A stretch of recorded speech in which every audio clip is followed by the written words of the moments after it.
ഇത് mass Motors നമ്മൾ Honda active വെച്ചിട്ടുമുള്ളത് നമ്മൾ വണ്ടി സ്റ്റാർട്ടിങ് കംപ്ലൈൻ്റ് ആയിട്ട് പോയി എടുത്തുകൊണ്ടുവന്ന വണ്ടിയാണ്, ആ വഴിയിൽ പെട്ടുപോയ വണ്ടിയാണ്.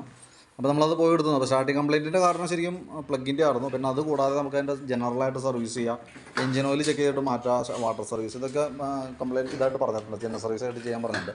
അതും പ്രകാരം നമ്മൾ വണ്ടി കയറ്റി അതിൻ്റെ ബാക്ക് സൈഡിൽ നിന്ന് കൂടി നമ്മൾ ചെക്ക് ചെയ്ത് വരുന്നുണ്ട്. അപ്പോൾ ബാക്ക് നമ്മളിപ്പോൾ ഫ്രണ്ട് വീൽ അഴിച്ച് നിർത്തിയേക്കാണ്, അതിൻ്റെ ബുഷ് കാര്യങ്ങളൊക്കെ ഒന്ന് ക്ലീൻ ചെയ്യാൻ വേണ്ടിയിട്ടും ഗ്രീസിങ്ങിനൊക്കെ വേണ്ടിയിട്ട് അഴിച്ചാനാണ്. അപ്പോൾ അതിന് ശേഷം നമ്മൾ ബാക്ക് കൂടി അഴിക്കും. പക്ഷേ ബാക്ക് ബ്രേക്കിൻ്റെ അഡ്ജസ്റ്റിങ് നമുക്ക് ഏകദേശം ഒരു 3/4 ഭാഗത്ത് അരഭാഗം കഴിഞ്ഞിട്ടുണ്ട്. അപ്പോൾ ഈ ഒരു സർവീസും കൂടി നമുക്ക് അഡ്ജസ്റ്റ് ചെയ്തിടാം. അടുത്ത സർവീസിൽ നമുക്ക് ബ്രേക്ക് ലൈൻ മാറ്റേണ്ടതായിട്ട് വരും കേട്ടോ. ബാക്ക് വീലിൻ്റെ ബെയറിംഗ് സെറ്റൊക്കെ ചെക്ക് ചെയ്ത് വേറെ കംപ്ലയിൻ്റ് ഒന്നുമില്ല. പിന്നെ അതിൻ്റെ എയർ ഫിൽറ്ററൊക്കെ നമ്മളൊന്ന് ചെക്ക് ചെയ്ത് വിടുന്നുണ്ട്. ഇപ്പോൾ നിലവിൽ വലിയ പ്രോബ്ലം ഇല്ല, കുറച്ച് പൊടിയൊക്കെ ഉണ്ട്, തുടക്കാൻ നമുക്ക് തുടച്ച് ക്ലീനാക്കി റീസെറ്റ് ചെയ്യാം. അതേപോലെ തന്നെ ക്ലച്ചിൻ്റെ സൈഡ് നമ്മൾ അഴിച്ചിട്ടുണ്ട്. ക്ലച്ച് സൈഡ് നമ്മൾ അഴിച്ചതിൻ്റെ വേരിയേറ്റർ ബോഡി, ബോസ് ഡ്രൈവ്, ബെൻഡെക്സിൻ്റെ ഭാഗങ്ങളൊക്കെ നമ്മൾ ചെക്ക് ചെയ്യുന്നുണ്ട്. ക്ലച്ച് യൂണിറ്റ്, ബെൽറ്റ്, അതൊക്കെ ഡീറ്റെയിൽ ആയിട്ട് നമ്മൾ ചെക്ക് ചെയ്ത് വിടുന്നുണ്ട്. അപ്പോൾ ക്ലച്ച് ഗ്രീസിങ്ങിനൊക്കെ ആയിട്ട് അയച്ചതാണ്. ബെൽറ്റൊക്കെ കമ്പനി ബെൽറ്റാണ്, പുതിയ ബെൽറ്റ് കിടക്കണം കേട്ടോ. അപ്പോൾ വേറെ അങ്ങനെ പറയത്തക്ക ഡാമേജ് എന്ന് പറയാനൊന്നുമില്ല, അതായത് ഓയിൽ സീലുകളായാലും ലീക്കേജ് കാര്യങ്ങളൊന്നുമില്ല. അപ്പോൾ ജസ്റ്റ് ഒന്ന് ഗ്രീസ് ചെയ്ത് റീസെറ്റ് ചെയ്താൽ മതി.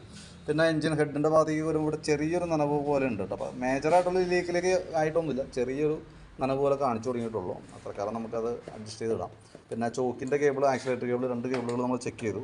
ആക്സിലേറ്റർ കേബിൾ ചെറിയൊരു ടൈറ്റ് കാണിച്ചു തുടങ്ങിയിട്ടുണ്ട്. തൽക്കാലം അങ്ങനെ കിടക്കട്ടെ, കൂടുതൽ പ്രോബ്ലത്തിലേക്ക് എത്തിക്കുമ്പോൾ നമുക്ക് മാറ്റി കളഞ്ഞാൽ മതി. കുറച്ചും കൂടി ചെറിയൊരു ടൈറ്റ് തുടങ്ങിയിട്ടുള്ളൂ.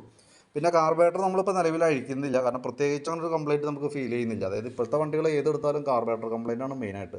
കാരണം നമ്മൾ ഉപയോഗിക്കുന്ന പെട്രോൾ എത്തനോൾ ബ്ലെൻഡ് ചെയ്ത പെട്രോളാണ്, 20% എത്തനോളാണ് 1 ലിറ്റർ പെട്രോൾ. അപ്പോൾ സ്വാഭാവികമായിട്ടും അതിൻ്റേതായിട്ടുള്ള സൈഡ് എഫക്റ്റ് കാണിക്കാറുണ്ട്. പ്രത്യേകിച്ച് ഈ വണ്ടിക്ക് അങ്ങനെ ഓവർഫ്ലോൻ്റെ കംപ്ലയിൻറ്റോ മിസ്സിങ് അങ്ങനത്തെ പ്രശ്നങ്ങളൊന്നും ഇല്ലാത്തതുകൊണ്ട് നമ്മളത് അഴിക്കുന്നില്ല. കാരണം അഴിച്ചാൽ ചുരുക്കി നമുക്ക് ഒരു 500-550 നമുക്ക് ചിലവുള്ള കേസാണ്. മാക്സിമം ഓടിക്കാൻ എന്തെങ്കിലും ഒരു കംപ്ലയിൻറ്റ് കാണിച്ചിട്ട് അഴിച്ചാൽ മതി. പിന്നെ അതേപോലെ ഫ്രണ്ടിലേക്ക് വരുമ്പോഴത്തേക്കും ഫ്രണ്ട് ബുഷുകളൊക്കെ ഒന്ന് ഗ്രീസ് ചെയ്യാൻ വേണ്ടി അഴിച്ചു. അപ്പോൾ നമുക്ക് ഈ ഗ്രീൻ ബുഷ് നല്ല രീതിയിൽ ഡാമേജ് കാണിച്ചിട്ടുണ്ട്. അപ്പോൾ അതൊന്ന് ചേഞ്ച് ചെയ്തിടാം. ഫ്രണ്ട് ടയറിൻ്റെ കണ്ടീഷനായാലും വീൽ ബെയറിംഗ് ഒക്കെ ചെക്ക് ചെയ്ത് വേറെ പറയുന്ന കംപ്ലയിൻ്റ് ഒന്നുമില്ല. അതേപോലെ തന്നെയായാലും ഫ്രണ്ട് വീലിൻ്റെ ബ്രേക്ക് ലൈനറൊക്കെ നമ്മൾ ചെക്ക് ചെയ്തുകൊണ്ടുണ്ട്, കാരണം കംപ്ലയിൻ്റ് ആയിട്ടൊന്നുമില്ല കേട്ടോ. നിലവിൽ ബാറ്ററി നമുക്കിതൊന്ന് നോക്കുമ്പോൾ 2023 മോഡൽ ബാറ്ററി ഇരിക്കണേ.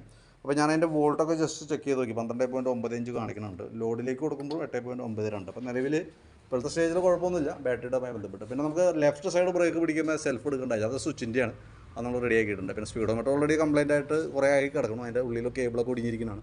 അപ്പോൾ തൽക്കാലം അങ്ങനെ കിടന്ന് പോട്ടെ.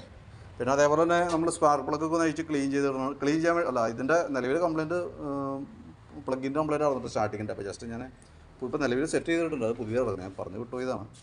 അപ്പോൾ പ്ലഗ് നമ്മൾ മാറ്റിയിട്ടുണ്ട് കേട്ടോ. പിന്നെ അതേപോലെ സെക്കൻഡറി ഫിൽറ്റർ യൂണിറ്റ് ഒന്ന് ക്ലീൻ ചെയ്തിടുന്നുണ്ട്. എഞ്ചിൻ ഓയിൽ മാറ്റുന്നുണ്ട്, ഓയിലും ഏകദേശം ഒരു ഇതായിട്ടുണ്ട്. അപ്പോൾ ഞാനതിൻ്റെ ഓവറോൾ ഒരു എസ്റ്റിമേറ്റ് ഇടാം, അതിൻ്റെ ഡീറ്റെയിൽസ് വാട്സപ്പിലേക്ക് ഇടാം കേട്ടോ. വീഡിയോ കണ്ടുമ്പോൾ നോക്കിയിട്ടൊന്ന് റിപ്ലൈ ഇട്ടാൽ മതി. ഏകദേശം ഒരു 4 മണി 4:30 ആകുമ്പോഴത്തേക്കും എടുക്കാവുന്ന രീതിയിലാണ് സെറ്റ് ആക്കി വിട്ടിരിക്കുന്നത്. കംപ്ലീറ്റ് ആക്കിയപ്പോൾ കോൺടാക്ട് ചെയ്തോ.